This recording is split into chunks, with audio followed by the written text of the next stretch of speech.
China और India का border का तनाज़ है, लेकिन उससे पहले चूंकि कश्मीर का मामला आ चुका था तो पाकिस्तान उसमें इन्वॉल्व दोबारा। अब इसमें दो तीन वाक़यात और अमेरिका में तकरीबन खाना जंगी की सूरत हाल पैदा करने की कोशिश की। अब एक डेवलपमेंट जो है वो ये हुई है कि इंडिया की तरफ से ऑस्ट्रेलिया के प्राइम मिनिस्टर एक एक एक गलत मेरा ख्याल से एक गलत किस्म की कुछ चीज़ें ऐसी हैं जो दूसरी जंग अज़ीम के बाद इस दुनिया का नक्शा जोग्राफिया का और ताल्लुक़ का और बाकी सारा तय पाया था। और उसके नतीजे में ये हुआ कि ऑस्ट्रेलिया जो है हमारा बड़ा अच्छे उनसे ताल्लुकात हैं। ऑस्ट्रेलिया बड़ा ज़बरदस्त मुल्क है। ये इसको भी ये वलंदेजियों ने डच स्याहों ने ही ढूंढा था। ये भी 200-300 साल पहले कोलंबस और ये जब वास्को डी गामा और ये सारे तो ये उधर पहुंच गए थे, तो डच कंपनी पहुंच गई थी, उनको जजीरा मिल गया बड़ा सा, और बड़ा सा जजीरा मिला उसका, तो उसका नाम उन्होंने रखा न्यू हॉलैंड। ये न्यू हॉलैंड था। कई सालों तक ऑस्ट्रेलिया न्यू हॉलैंड कहलाता था। अब ऑस्ट्रेलिया के जो प्राइम मिनिस्टर हैं उनकी मोदी साहब से मुलाकात होनी थी। मोदी साहब से मुलाकात हुई नहीं, तो वो फिर वर्चुअल ऑनलाइन उनकी गुफ्तगू हुई और उसमें उन्होंने कहा कि हम दोनों एक दूसरे से मिलते हैं। और ये सफरी पाबंदियां लगी हुई हैं कोविड के बावजूद, उसके बाद ये तय हुआ, उसके बावजूद ये तय हुआ कि उनकी एक मुलाकात होगी। अभी यानी दूसरी मुलाकात होगी, एक पोम्पियो की नेतन्याहू से हुई है इन दिनों में, एक ज़ल्मे खलीलज़ाद पाकिस्तान आए हैं क्योंकि अफगानिस्तान का इशू, और ये जो है ये हाई लेवल पे आपको सदर के लेवल, सदर और वज़ीर आज़म के लेवल पे आपको पहली मुलाकात होती नजर आएगी। अच्छा, लेकिन उसके नतीजे में यहाँ पर खित्ते के अंदर हालात बद से बदतर होंगे अगर ये इस मुलाकात के अंदर, क्योंकि ये मुलाकात बड़ी अहम है। ये मुलाकात इसलिए अहम है कि जो ऑस्ट्रेलिया है वो ऑस्ट्रेलिया एक तो ऑस्ट्रेलिया और न्यूजीलैंड के दरमियान थोड़े से इख्तलाफात चलते रहते हैं उनके। दूसरी जो बात है वो ये ध्यान में रखें कि वो अगर ब्रेक का टाइम करीब है तो मैं ब्रेक के बाद थोड़ी सी बात कर लूँ। ब्रेक के बाद मैं आपको सिर्फ ये जो मैं बात कह रहा हूँ ना पाकिस्तान के हवाले से सिस्टम, उसकी वजह ये है कि जो ये ईस्टर्न ब्लॉक है पूरा, या जो इस्टेब्लिशमेंट्स दुनिया भर में जो ईस्ट की तरफ देख रही हैं, ठीक है, वो इस करंट सिस्टम के अंदर जो है वो यानी जमहूरियत के साथ साथ ये जो करंट सेटअप है, मौजूदा सेटअप, मैं इसलिए प्राइम मिनिस्टर से गुजारिश कर रहा हूं ना कि गवादर का चक्कर लगाएं, जरूर सीपैक का चक्कर लगाएं, क्योंकि चाइना के अंदर ये तासुर है।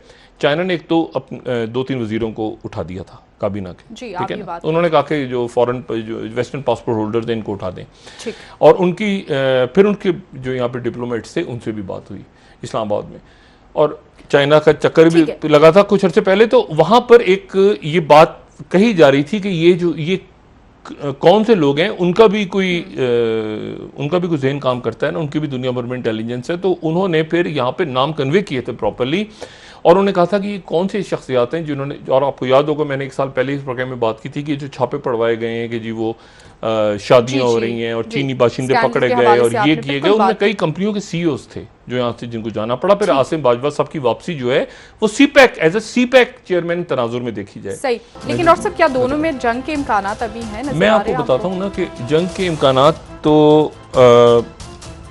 ये जो मेजर जनरल लेवल पे दोनों की, तो पाकिस्तान पे इसके जो असरात मुरतब है ना, डिस्कस इसको मैं इसलिए कर रहा हूँ, पहले मैं आपको वाज़ेह करूँ और नाजरीन को भी, कि पाकिस्तान पे इसके बहुत बड़े, पाकिस्तान के पूरे सियासी यानी पाकिस्तान जब बना है 47 में, तो उस वक्त बरतानिया के बाद अमेरिका दुनिया में एक पावर और दूसरी पावर जो है वो सोवियत यूनियन। ठीक है, पाकिस्तान का जो सियासी ढांचा उस वक्त से है, यानी लियाकत अली खान साहब के दौर से लेके वो अब तक, वो पाकिस्तान का टूवर्ड्स अमेरिका रहा है। ठीक है, चाइना के साथ हम रहे हैं, लेकिन हमारा जो पॉलिटिकल ढांचा है मुल्क का वो अमेरिका की तरफ रहा है। अमेरिका की तरफ से इतराज़ हुआ, स्टेट डिपार्टमेंट की तरफ से इतराज़ हो गया, ये हो गया, ऐसे हो गया, फलां हो गया, दिमागना हो गया, तो हम जो है वो, और इंडिया जो है वो सोवियत यूनियन की तरफ रहा है। ठीक है, अच्छा, अब लेकिन पाकिस्तान जो है वो एक कन्फ्यूजन की पॉलिसी में उसके बाद रियासत पाकिस्तान रही है कि जी चाइना हमारा पार्टनर भी है, लेकिन अमेरिका के साथ हमने अपनी ताल्लुकात खराब भी नहीं करे, बैलेंस रख के चले, और ऐसे ही हुआ और बड़ा अच्छा किया जो भी कुछ किया। लेकिन मसला यह है कि जो हमारा पड़ोसी है वो स्ट्रेटेजिक पार्टनर बन चुका है अमेरिका का, और उनका फड्डा पड़ा हुआ है चाइना के साथ। अच्छा, अब इस पूरी सूरत हाल में मैं ऑस्ट्रेलिया की आपको बात जरा करूं, या मैं एक और आपसे बात, देखिए अमेरिका ने ये जब दूसरी जंग अज़ीम ख़त्म हुई तो उसके बाद ही बरतानिया टूट फूट गया था। तो बरतानिया इतना कमज़ोर हो गया कि उसकी सल्तनत फिर कम होनी शुरू हो गई और यहाँ पे पाकिस्तान ने भी और कई मुल्कों ने आज़ादी हासिल की। उसमें एक तो जदोजहद थी जारी, लेकिन उसमें बरतानिया की ताकत भी ख़त्म हो रही थी। उसमें ये वजह वो जंग में बुरी तरह से हार गया था। अच्छा, अब ये हुआ कि वहाँ पर जो जंग हारा बरतानिया, तो उसके नतीजे में अमेरिका आ गया। अमेरिका जो था उसने ये जो फ्रंट था जापान वाला, यहाँ पे अमेरिका ने उसके बाद जंगें लड़ी, कोरिया की जंग लड़ी, वियतनाम की जंग लड़ी, और उसके बाद फिर ये हुआ कि उसने यहाँ पे सरमायाकारी की बहुत ज़्यादा। अच्छा, चाइना उस वक्त सो रहा था। उनका चाइना तो सवाल ही पैदा नहीं होता ना कि हमारे साथ आए, हमारे खिलाफ खड़ा हो कभी खड़ा। अमेरिका ने यहाँ सरमायाकारी की यानी पैसा लगाया बहुत ज़्यादा, क्योंकि यहाँ पर उसने कहा कि ये जापान और ये सारे ममालिक और सिंगापुर, जापान, साउथ कोरिया, उसमें बड़ी बड़ी इन्वेस्टमेंट्स हुई अमेरिका की तरफ से, और वो बड़ी ब्रांड्स बनी दुनिया में। मतलब सिर्फ जापान जो एक बिल्कुल छोटा सा चाइना उसके सर पे आ गया है, लेकिन अगर आप सिर्फ ये देखें और कि यानी आप इस तरह से समझे कि 1970 तक चाइना की पॉलिसी अलग थी। 1970 के बाद जो किसिंजर गए और डेन जियाओपिंग की वहाँ पे वो, उसके बाद उनका दौर शुरू होता है, वो ओपन करते हैं पूरे उस चेयरमैन माओ की हद तक तो चाइना की पॉलिसी कुछ और थी, लेकिन उसके बाद जो है वो पॉलिसी वो उनके बात खुलती है आके। अच्छा, अब डेन जियाओपिंग का दौर जो है वो कहते पूरी की पूरी, और अगर किसी ने उनको पढ़ना हो तो वो एजरी वोगल की जो किताब है उनके ऊपर, वो किताब मैं सजेस्ट करूंगा कि वो डेन जियाओपिंग के ऊपर पढ़ें, और वो आपको अंदाज़ा होगा कि वो यानी उनको कहते हैं कि पूरी दुनिया को उस बंदे ने कन्विंस किया है, पूरा पावरफुल पिछली सदी का वो बंदा है। जापान में क्या हुआ, चाइना खामोशी से बैठा है और अमेरिकन ने जापान के सिर्फ एक जो कि अब चाइना की तरफ चला गया है। आप जरा सिर्फ जापान के आपको मैं ब्रांड्स बताऊं, जापान से ब्रांड्स कौन से निकलती हैं जी? टोयोटा, होंडा, ये एक मुल्क की बात कह रहा हूं मैं, एक मुल्क सिर्फ Japan.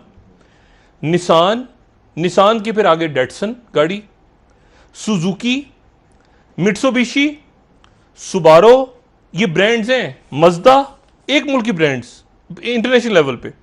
Yamaha, Sony, Casio, Hitachi, Toshiba, एक मुल्क की ब्रांड्स हैं। Panasonic, Seiko, Sharp, Citizen, Canon, ये एक मुल्क की ब्रांड्स हैं। अच्छा, इन तो सरमायाकारी कौन कर रहा है? सरमायाकारी सारा पैसा कौन लगा रहा है? अमेरिका, और ये मुल्क फ्लोरिश हो रहे हैं। उसके बाद साउथ कोरिया, उनकी ब्रांड्स क्या हैं? 2-3 ब्रांड्स नाम ले दूं, सैमसंग, होंडाई, एलजी, और ये जो काया मोटर्स हैं। अच्छा, अब बात ये है कि, और बाकी आप छोड़ दें सिंगापुर की क्या ब्रांड्स हैं बाकी, अब यहां सारी सरमायाकारी की आके अमेरिकन ने, और अमेरिकन को इस बात का कहीं अंदाजा हो गया था कुछ साल पहले कि यहां पर एक दूसरा मुल्क जो है वो तेजी के साथ है खामोश, लेकिन वो तेजी के साथ, तो उन्होंने फिर ये इंडिया के साथ अपना मामला सेट किया। और ऑस्ट्रेलिया चूंकि 45 में हार गया था, डच पहले आ गए, डच के बाद बरतानिया की कॉलोनी बन गया वो, फिर बरतानिया जब हार गया तो अमेरिका वहां पे आ गया। ऑस्ट्रेलिया अमेरिका के इन कॉमनवेल्थ में तो है, उनको अभी भी उनकी जो वहां पे रूल करती हैं क्वीन एलिजाबेथ थी, लेकिन ऑस्ट्रेलिया करीब आ गया ज़्यादा अमेरिका की। अमेरिका ने बेसिस बना ली, सब कुछ कर ली। अब अगर ऑस्ट्रेलिया अमेरिका को किसी ने समझना है तो ऑस्ट्रेलिया की जो नेशनल डिफेंस यूनिवर्सिटी है, उस नेशनल डिफेंस यूनिवर्सिटी के प्रोफेसर हैं ह्यू वाइट। अच्छा, ह्यू वाइट अथॉरिटी हैं ऑस्ट्रेलिया की डिफेंस पे, नेशनल डिफेंस यूनिवर्सिटी के प्रोफेसर हैं, और उनकी बेशुमार किताबें उनकी आ चुकी हैं। एक उनकी जो किताब आई है पिछले साल, वो है हाउ टू डिफेंड ऑस्ट्रेलिया। अच्छा, हाउ टू डिफेंड ऑस्ट्रेलिया पढ़ने वाली किताब है, क्योंकि वो उसमें सिर्फ ऑस्ट्रेलिया की बात नहीं कर रहे, वो उसमें बात पूरे पैसिफिक की करते हैं। अच्छा, उससे पहले उनकी किताबें आई हैं, बहुत सारी किताबें हैं, लेकिन एक और उनकी चंद साल पहले किताब आई थी और वो बड़ी मज़ेदार किताब थी उनकी कि चाइना जो है वो उसकी शिफ्टिंग पावर ऑस्ट्रेलिया की चॉइस क्या है, ऑस्ट्रेलिया की चॉइस बीजिंग होनी चाहिए शिफ्टिंग पावर, या होनी चाहिए वाशिंगटन।